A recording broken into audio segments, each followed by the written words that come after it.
You know no man after the flesh, saith the word, and then also I can tell you that you don't know anybody until you marry them. Oh, okay.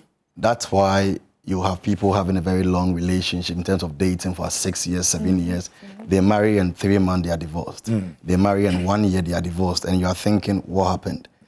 But they've dated for a while. For a very long time, and everything seemed to be very okay. Yeah. You see, there's something that we call anointing that is in the office of marriage. So it's not on anybody who gets married. It's in the office of marriage. So if you enter the room of Joy Prime, now you get exposed by the oil of Joy Prime. Maybe you have to sit here. You have to behave like this. That's the system of Joy Prime when you enter in. So in marriage, when you enter into marriage, then the anointing exposes both of you. So for example, if he's a thief, it becomes exposed. Okay. Nothing is hidden.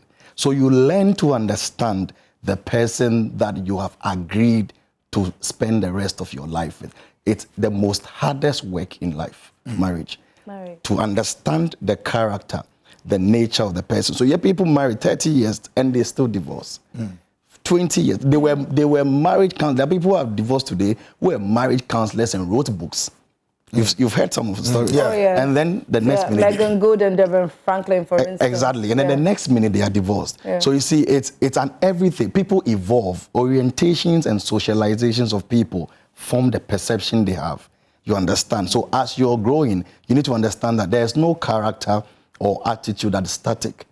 Everything is subject to change. Like our brother said, we live in a very fast-paced world now. So you need to understand that with my wife, you need to understand that 5 years from now, Lady Sheila would not be the same. 5 years from now, Echo would not be the same. So you need to understand and tune your mind to that possible growth. There are times that you realize maybe Isidro is married to KMG. And Amen.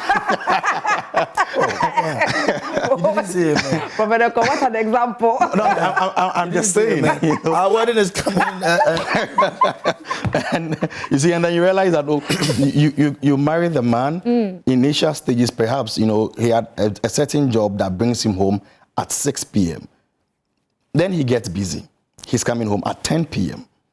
Then he gets busy. He's probably coming home at 12 a.m. The same man getting a lot of other opportunities. Okay. So the character would not even be the same in terms of job. He has to understand and find a way to still keep his family and keep business going. You have to understand that if you had him for 12 hours initially, maybe now you're going to have him for 6 hours. Maybe the next minute you're going to have him for 3 hours. He's not changed. Things are changing. So as a woman, we just need to learn to readjust our thinking ourselves. Yes. You have to just understand the growth of time, not just for women, but even for men as well. For both of the parties. You need to understand that it's not just for a woman can be in a very powerful position where she's busy. You understand? And even sexually, it comes in play as well. Maybe when you get married, there's not too much work, so you can have sex like 6 hours and enjoy yourself. When the kids come in, it's a different ballgame. That's another issue, yeah.